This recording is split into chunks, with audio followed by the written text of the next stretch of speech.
Hey guys, JT here from Hustle and Profit. Welcome back for another Unreal Engine tutorial. Today's tutorial is going to be part 2 of creating your own custom menu system. If you haven't watched part 1, the link is in the description below if you want to follow along. And in today's video, we'll be importing all the graphics we made in part 1 into Unreal Engine, setting it all up and making it completely functional and efficient for your own games.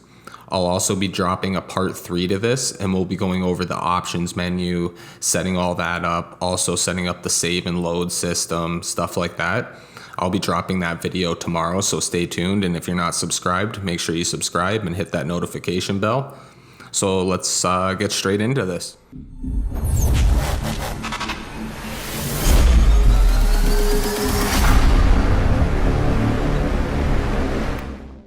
All right, so first things first is you're going to want to open up Unreal Engine.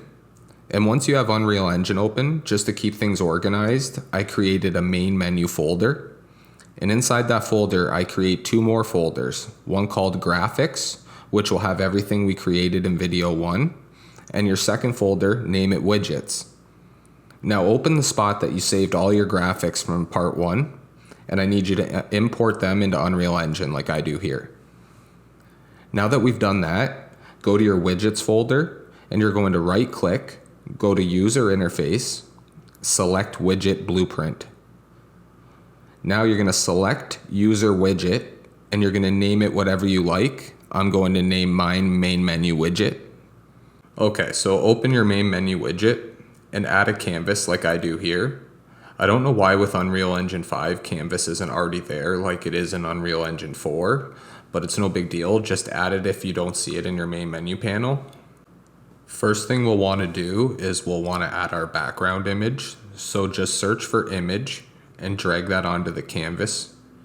And once you've done that, we'll want to change the size X and size Y to 1920 by 1080 to match our Photoshop document size. And once you've done that, you're also going to want to change your anchor point to be full screen. Now go to the Appearance tab in the Brush section and select your background image for your game, whatever you named it. I believe I named mine BG. Now I know my background has a spot erased in it, but I never noticed that. I did that in the part 1 tutorial when I added that little camera overlay to my background. I ended up erasing something and didn't notice I did that to my background. But I'll just go and fix that and it'll just magically be fixed throughout this video, so don't even worry about me doing that. So now that you've selected your background image, make sure you go over to your canvas panel and always rename everything corresponding to what it is. So that's why I just renamed mine to background. It's good to be organized, especially when you're doing things like this. Now my background consists of a few images. I did it like that because I have my buttons on top of the background layer, but behind my character's face. So I had to do it this way. But obviously your start menu will look different than mine. So yours might be all on one image, or you may have it in multiple layers like I do.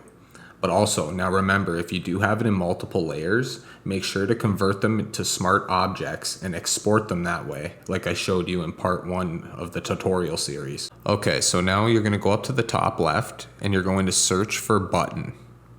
Once you find button, you're going to drag that into the canvas panel. Click on it and in the Appearance tab on the right hand side, open up the normal panel. Now this is going to be what your button looks like at all times unless you're hovering over it. So mine's named New Game Unhighlighted. And you'll notice the image size is 491 by 115. So make sure to change your size X and your size Y to correspond with your image size like I did here. Now open the hovered panel and select New Game Highlighted or whatever you named it. Now you can position it wherever you want it in your main menu screen. And make sure to rename these buttons in your canvas panel as well. Now this is extremely important when it comes time to setting up the functionality of the main menu in the blueprints. Okay, so now you're going to add another button to the canvas panel and you're just going to rinse and repeat. You're going to go over to your Appearance tab on the right hand side and under your Normal tab, you're going to select Continue Unhighlighted. Then you're going to go over your Hovered and you're going to select Continue Highlighted. Change your size to match your size X and Y. position it on the screen where you would like it, and make sure you rename the button to match the corresponding button that you have on the screen. Now we'll do this for all 4 remaining buttons: load game, credits, options, and quit. Once you're done that, compile and save. Make sure to rename all your buttons to match the corresponding ones on screen. Okay, so now that we're done all that, I want to go through every layer on the canvas, and I want to set the anchor points. So we can keep our background full screen, and for your buttons, I want to drag the anchor to the center of your button like I'm doing here. Also, drag your anchor to the center of any of the other images that you have on your main menu. Unless all you have is buttons in your background, then don't worry about that. But if you have different layers of images like I do in mine, make sure you drag those anchor points to the center of the image as well.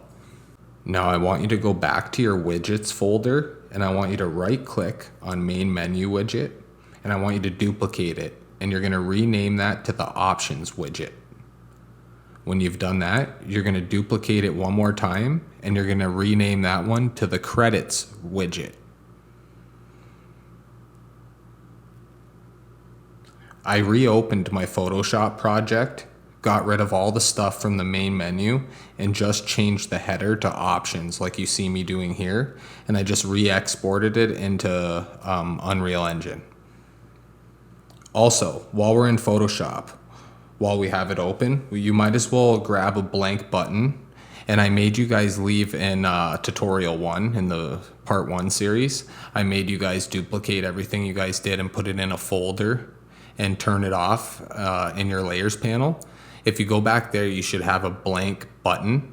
If you drag that on screen right now, you can create your back text and just use one of your texts from another like from your load game, new game, continue, whatever that may be.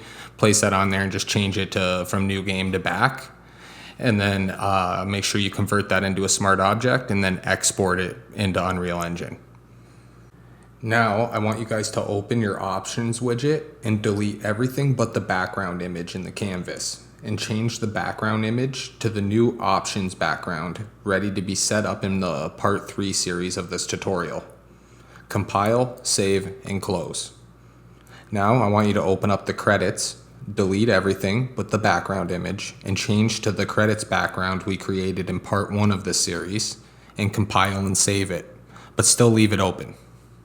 So now that we still have our credits menu still open, I want you to add a button to the canvas panel, and you're going to go over to your appearance tab, and in the normal area, we're going to change that to the back unhighlighted button that we just created. Also, we're going to go down to the hovered tab, and we're going to change that to the back highlighted button that we just created in Photoshop. Once you've done that, you're going to make sure that your image size matches your size X and your size Y. And we're going to position the button where you would prefer it to be in your credits page. Also, we're going to select the anchor point, and we're going to move that over to the center of the button. And you're also going to rename it in the canvas panel. Once you've done that, you're going to compile and save. Open your options widget and add a button, and make this your back button for your options menu. Compile and save. Alright, so now I want you guys to open up the credits widget. Now that we're done with the visuals and ready for some code, I want you guys to select the graph in the top right corner like I just did, and select all 3 nodes that you see on the screen and delete them. I know I don't have them on screen, it's because I've already deleted them. Now select the back button in the variables panel, and in the event panel select on clicked, so that way when we click this button it takes you back to the main menu. So out of on clicked, I'm going to create a widget with the class being main menu, and out of the return value can be add to viewport. And out of that, I'm going to do remove from parent, like you see me do here. Once you're done that, you're going to compile and save, select the nodes, and hit Control-C to copy. Now make sure you compile and save inside the credits menu, and now open up the options menu, and I want you to select the graph in the top right, delete the 3 nodes like we did last time, and hit Control V to paste what we just copied in the credits menu. Compile and save.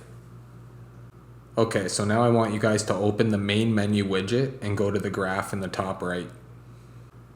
So at the moment, I don't want to be able to access the options menu. So we'll delete the nodes except event construct. Drag in options from the variables tab and get it. Now you're going to drag out of the options and set is enabled and set that to false. So basically what this will do is make it so the player can't access the options menu until we finish part 3 of the tutorial. Make sure you compile and save. Let's start out with making the new game button. Select it in the variables tab and click on the on clicked event. So when you click the new game button, you load into your first level or cinematic, whatever it is that you choose. First thing we'll do is right click, get player controller, and out of the return value, we're going to set input mode game only and connect on clicked as well. Also out of the return value, we will set show mouse cursor and leave it false. We're also going to connect that to set input mode game only, and out of this, we'll do open level by name.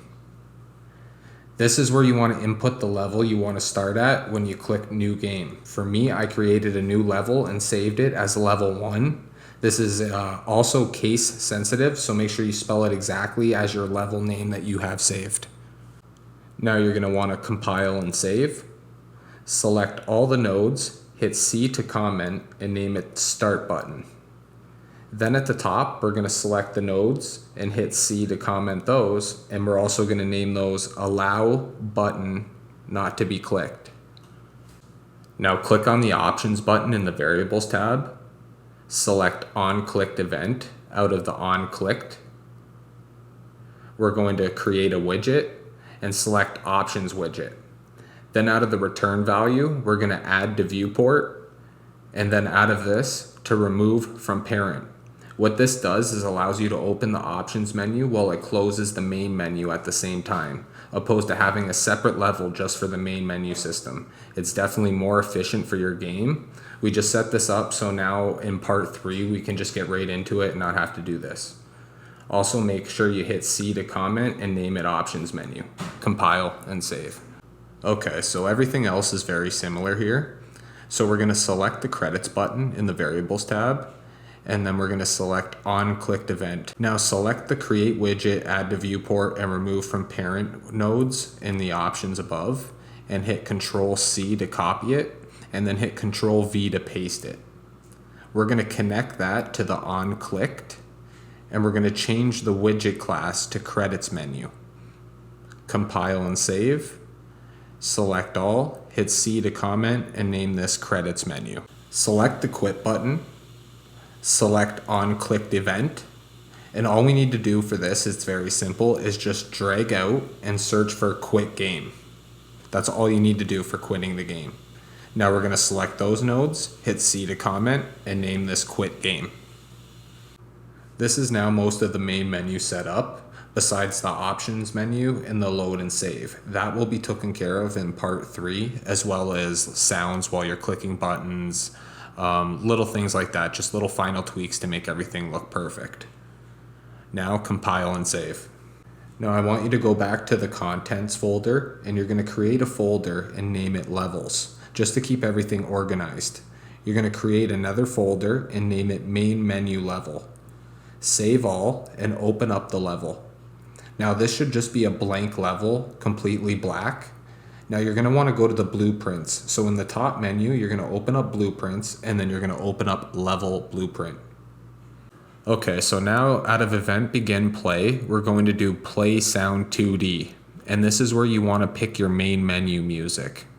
Now you also have a little arrow at the bottom of there. You can click on that and you can change the level of your main menu music with the sound multiplier there. Now out of that, I want you to create a widget. And you're going to change the widget class to main menu. And out of the return value, you're going to put add to viewport. Now I want you to right click, get player controller, and out of that select set input mode UI only. And the in widget focus will be the return value from our main menu widget. Also, I want you to drag out of the player controller again and set show mouse cursor, and also connect that to the input mode UI only.